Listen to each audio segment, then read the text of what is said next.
What up, Nasty Knox 89?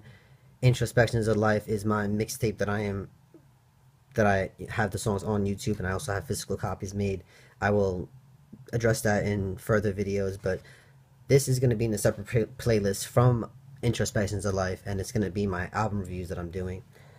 The first album review that I'm doing for this playlist is Absol Control System. Now, it's not in no hard case or no sleeve. I ordered this from Top Dog Entertainment, and I got it signed by Absol himself, which is awesome. So this is definitely, support the artist that you like, especially the independent artists.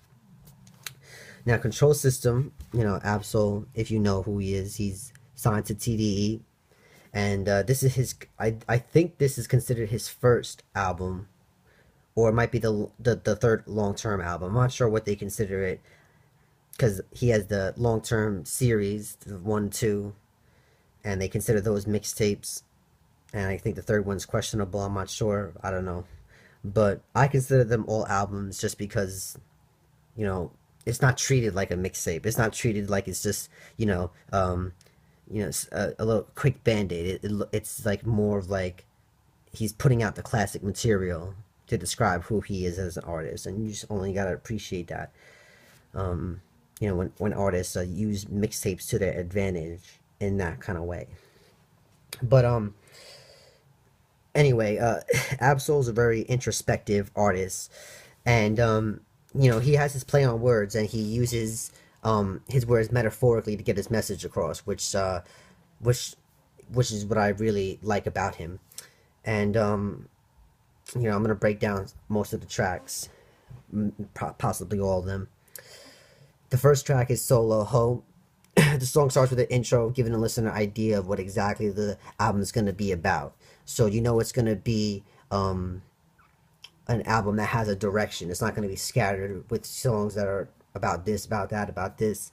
It's gonna be one direction album where it's gonna be you're gonna have a topic, and the topic's control, and it's very pushed on this album, and different kind of concepts. So it's definitely a conceptual album, and it's kind of like how everything's controlled, especially the music industry. So he definitely goes into that, but like I said, he has his play on words where he's not just outright saying it, he's making you think, which is why you gotta definitely support an artist like Absol. And definitely the shows the verses showed like that people are easily manipulated, and Absol don't give a fuck. He's on the rise, and he's only gonna get better, and not following what the mainstream's idea of what music should be. So right there in the first song, you got a slap in the face to the industry, and you know he basically that's basically sets the tone for the album, especially the intro for the song.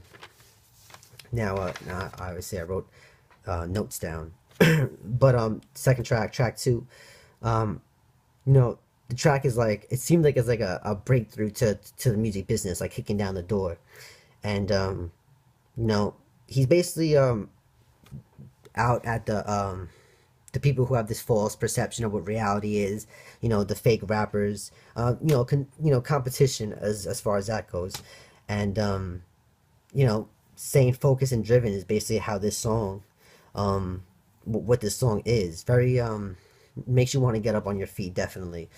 And like I said, it's a play on words: abstract, absol, asshole, and right in the chorus, and just basically describes who he wants the listener, so the listener knows who he is, and that's very important, especially in the first, the second track on the album.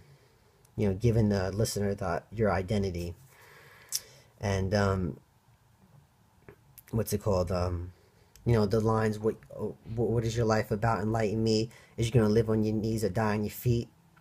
That's very motivational. You don't really hear that many quotes like that in artists today. So it shows that it's going to be a very inspirational album.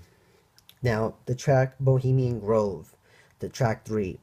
The title basically reflects on Bohemian Grove. Um, Now, Bohemian Grove is where the elitists go and they have their little secret whatever. Ronald Reagan has been there. Richard Nixon has been there. There's pictures of that, and it's very secretive and hard to get in. So he's saying that the girl got me, got me harder than stinking a bitch in Bohemian Grove. I think that's how the lines go. Don't hate me for that. But he's basically just saying it's hard to it's hard like sneaking into Bohemian Grove because it is almost impossible to get in if you're an outsider. If you're not an elitist. So it's just making the listener also say, what's Bohemian Grove? Why is it hard? Why is it hard to get with her or whatever to get into Bohemian Grove? Like Bohemian Grove, what is that? Type it up, find out what it is. You know, again, it's teaching the listener something they probably didn't learn in school, which is very important.